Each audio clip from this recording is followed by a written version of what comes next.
Before the time was made, before history learned to remember, there was a silence. Not the silence of emptiness, but the silence of possibility. The universe existed long before humanity ever asked a question. Stars were born and died. Worlds formed, collided, and vanished without a witness. For billions of years, existence moved forward with no observer to name it, no mind to wonder why it was there at all. And then, on a small, fragile planet, something changed. A world of fire and a world slowly cooled. Mountains rose, oceans deepened. Life emerged not suddenly, but patiently. Single cells became complex beings. Instinct learned to survive. Survival learned to adopt. Yet, among all living creatures, one would eventually ask a question no other ever dared to ask. Who am I and why am I here? The question of origin. Humanity's story does not begin with cities or language. It begins with mystery. Science traces our physical journey through evaluation, through early humanities, adaptation, learning at time, a gradual rise from instinct to awareness, from survival to curiosity. But religions across the world speak of something more than biology. They speak of intention. Islamic tradition, humanity begins with Adam, formed not merely as a body, but as a being given knowledge. In Jewish and Christian texts, humanity is created with normal awareness, with the ability to choose right from wrong. Different paths, different words, yet one shared idea echoes through them all. Humanity was not made empty. Humanity was entrusted. And that raises a deeper question. Why humanity? Why not beings made only of obedience? Why give knowledge, choice, and responsibility to a fragile creation made from the earth? The moment that changed everything. Ancient texts describe a moment that reshaped existence. Humanity was taught names, meanings, understanding, not just how to live, but how to know. This knowledge separated humans from every creature before them. Knowledge brought awareness. Awareness brought choice. Choice brought consequence. For the first time, existence had a witness. Human beings were not the strongest, not the fastest, not the longest living. Yet they carried something no other being possessed, the burden of consciousness. Religions,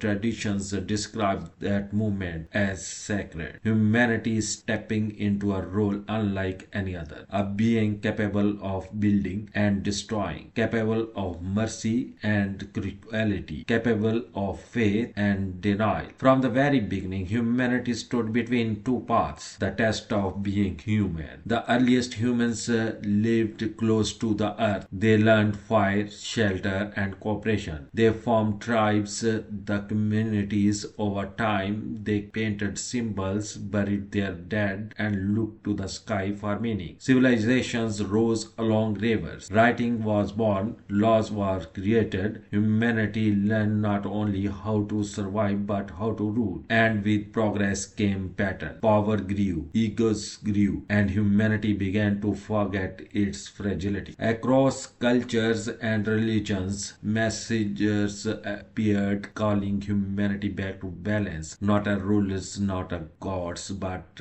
reminders. They spoke of justice, of humility, of responsibility. Their faces are never the focus of history because their message mattered more than their form. Light surrounded them in memory, not to glorify their appearance, but to emphasize their purpose. Yet humanity often listened too late. The rise and the fall. Every civilization believed it was eternal. The towers rose, the empires extended, the people claimed mastery over the earth, and then collapsed. History repeats itself with haunting precision. Societies that reached greatness through knowledge fell through arrogance. Moral decay followed material success. Warnings were ignored. Truth was diluted. Responsibility was replaced with the dominance. Sacred texts do not name these stories as myths alone. They present them as lessons, not because humanity failed once, but because humanity keeps failing the same way. The question is not whether humans can build civilizations. The question is whether they can control themselves. Evaluation of the mind. As centuries passed, humanity advanced rapidly. Philosophy emerged, science flourished, the universe began to reveal its laws. Humanity learned how stars are born, how life evolves, how the universe expands. Yet, with every answer, new question emerged. Science explains the how, faith questions the why, and instead of existing as enemies, both stood as mirrors reflecting humanity's endless search for meaning. Even in the age of technology, humans still ask the same ancient question. Why does morality exist? Why do humans feel guilt? Why do we seek purpose beyond survival? These questions refuse to disappear. The modern paradox. Today humanity stands more powerful than ever. We can alter genes, communicate across the planet instantly, explore distant worlds without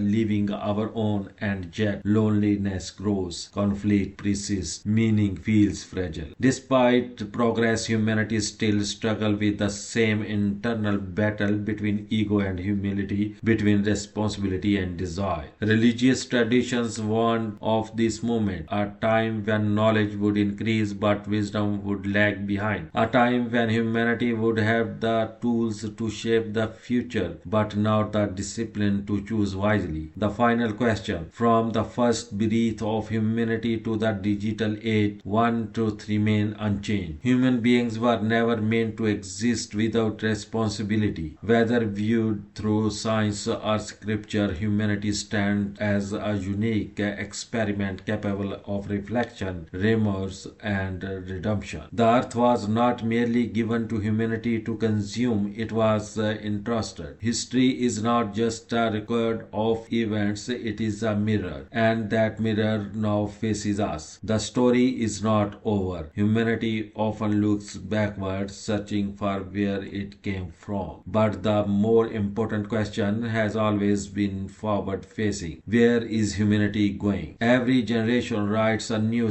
chapter. Every choice becomes legacy. The same hands that once built shelters now shape the future of the planet. The story of humanity did not end with its creation. It did not end with prophets. It did not end with empire. It continues right now. And for the first time in history, humanity knows this truth. The future is no longer written by fate alone. It is written by choice. The story of humanity is still unfolding, and the next chapter belongs to us.